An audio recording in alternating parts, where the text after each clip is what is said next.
श्री स्वामी समर्थ. श्री स्वामी समर्थ मैत्रिणींनो, श्री स्वामी समर्थ रेसिपीजमध्ये आपलं स्वागत आहे. आज आपण बनवणार आहोत बेसन पिठाचा मऊ जाळीदार 15 मिनिटात तयार होणारा गुजराती पद्धतीचा खमंग ढोकळा. त्याच्यासाठी लागणारं साहित्य पाहू. 1 वाटी बेसन पीठ, 1 चमचा लिंबू सत्व म्हणजेच 1 चिमूटभर हळद, थोडंसं मीठ, मोहरी, 1 चमचा साखर आणि अर्धा चमचा सोडा, 4 चमचे तेल, हिरवी मिरची, कढीपत्ता आणि कोथिंबीर.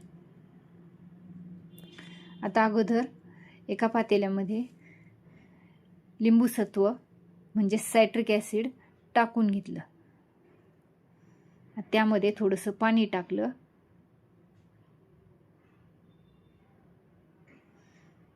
चिमूटभर हळद टाकली आणि हलवून घेतलं. आता ह्याच्यातच आपल्याला बेसन पीठ चाळून घ्यायचं. बेसन पीठ चाळणं ही खूप महत्त्वाची स्टेप आहे.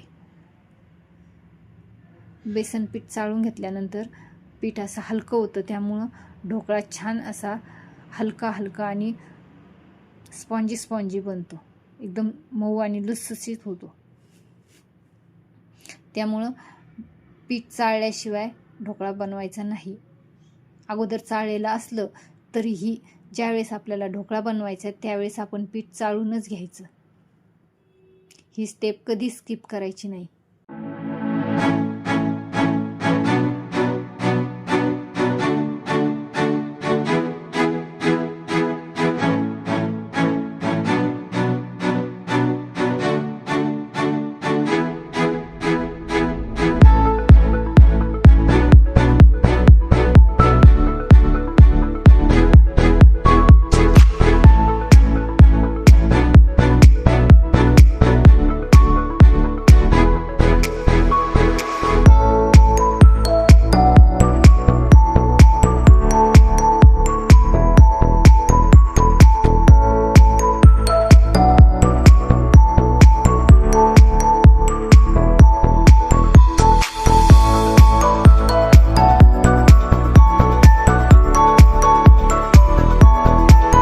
आता आपलं पीठ चाळून झालं.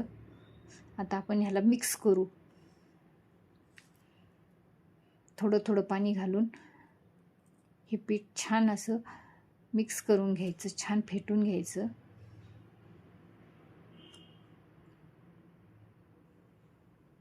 एकदाच पाणी घालायचं नाही. एकदाच पाणी घातलं तर पिठाच्या गुठळ्या तयार होतात, गाठी तयार होतात. त्यामुळं असं थोडं थोडं पाणी घालायचं आणि पीठ छान असं फेटून घ्यायचं, मऊ करून घ्यायचं.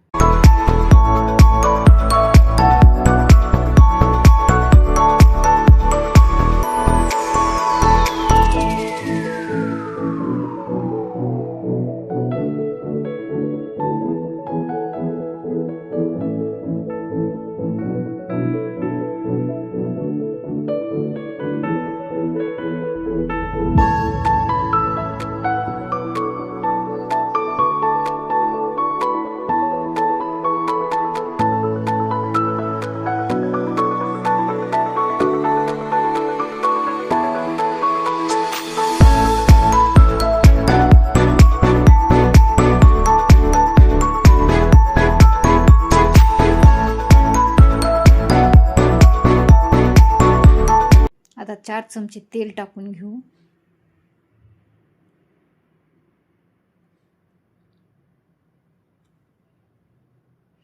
चवीनुसार मीठ टाकू.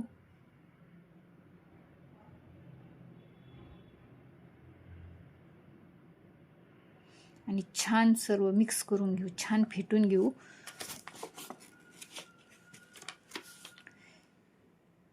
पीठ छान फेटलं गेलं की ढोकळा असा छान हलका होतो.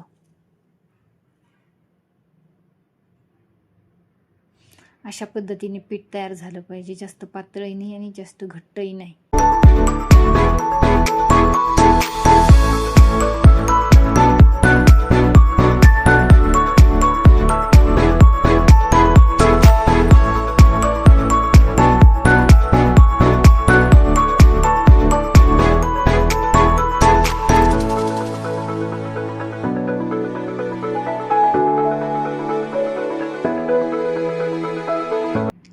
ह्याच्यात आपण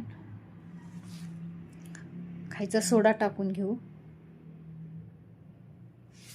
तो सोडा ॲक्टिव्ह करण्यासाठी त्यावर थोडंसं पाणी टाकू.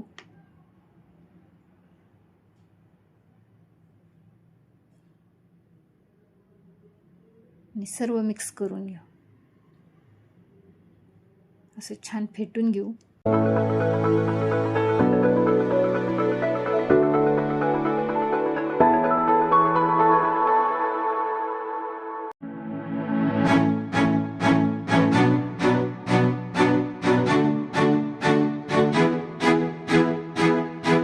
दोन मिनिटं छान फेटलं.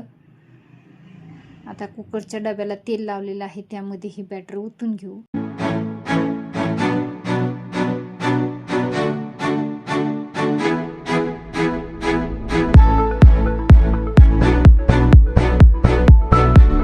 मी आता अगोदरच एका कढईमध्ये पाणी गरम करायला ठेवलं होतं.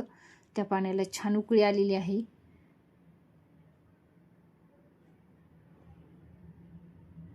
आता हा डबा मी त्या पाण्यामध्ये ठेवला. आता त्यावर झाकण ठेवून ह्याला 15 मिनिटं मी छान वाफवून घेणार आहे. तोपर्यंत मी एका फोडणीच्या कढईमध्ये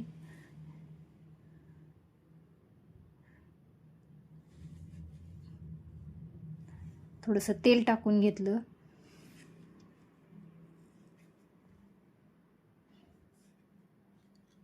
तेल गरम झालं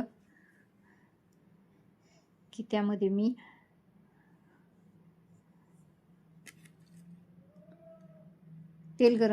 त्यामध्ये मी आता मिरची तळून घेणार आहे.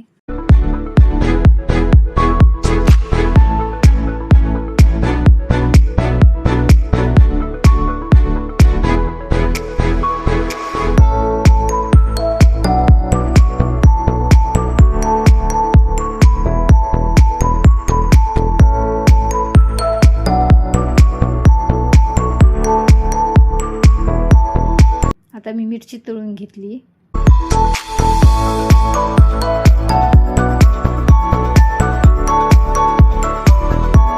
त्या गरम तेलात आता मोहरी टाकते. मोहरी छान कडकड झाली. त्यात दोन मिरच्याचे तुकडे करून टाकले. कढीपत्ता टाकला.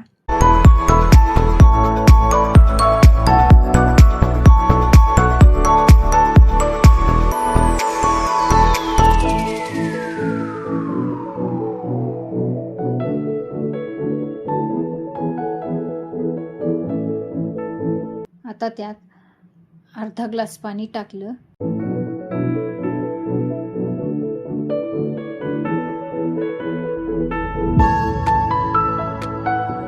चवीनुसार थोडंसं मीठ टाकलं.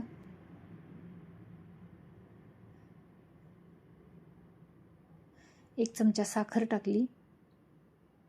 आता हे छान उकळू देणार. म्हणजे आपली ढोकळ्यावर टाकण्याचं फोडणीचं पाणी तयार झालं. ढोकळ्यावर हे फोडणीचं पाणी टाकलं की ढोकळा असा छान छान मऊ राहतो, ओला ओला राहतो.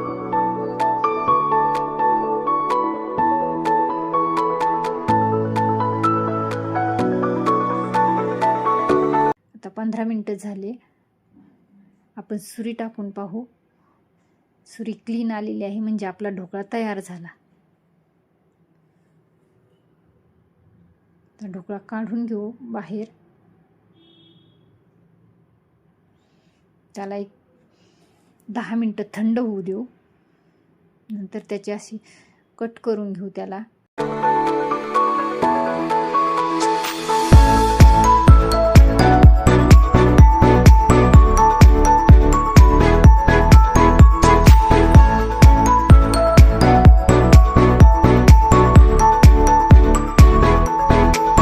यावर आता तयार केलेलं फोडणीचं पाणी टाकून घेऊ. व्यवस्थित चौकडून छान पाणी टाकून घ्यायचं पूर्ण ढोकळ्यावर, सगळ्या बाजूने. असं ढोकळ्यात खूप छान पाणी शोषून घेतो हा ढोकळा, कारण तो असा स्पॉन्जी असा जाळीदार झालेला आहे ना, त्यामुळे तो छान असं पाणी शोषून घेतो. पाणी टाकल्यामुळे ढोकळा असा कोरडा कोरडा राहत नाही. दिवसभर ठेवला तरी असा छान मऊ आणि असा लुसलुशीत राहतो. असा कोरडा कोरडा होत नाही. खातानाही असा घशामध्ये दाटत नाही, बसत नाही.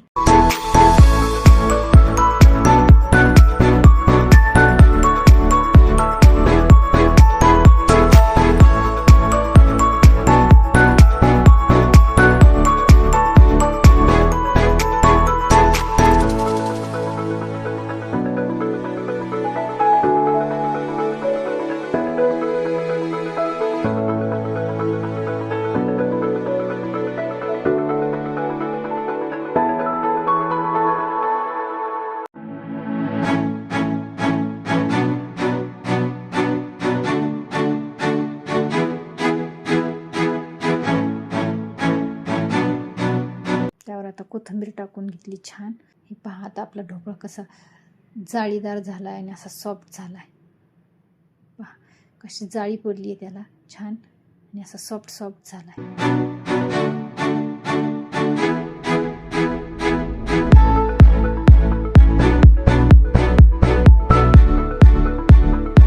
रेसिपी आवडली तर लाईक करा, सबस्क्राईब करा.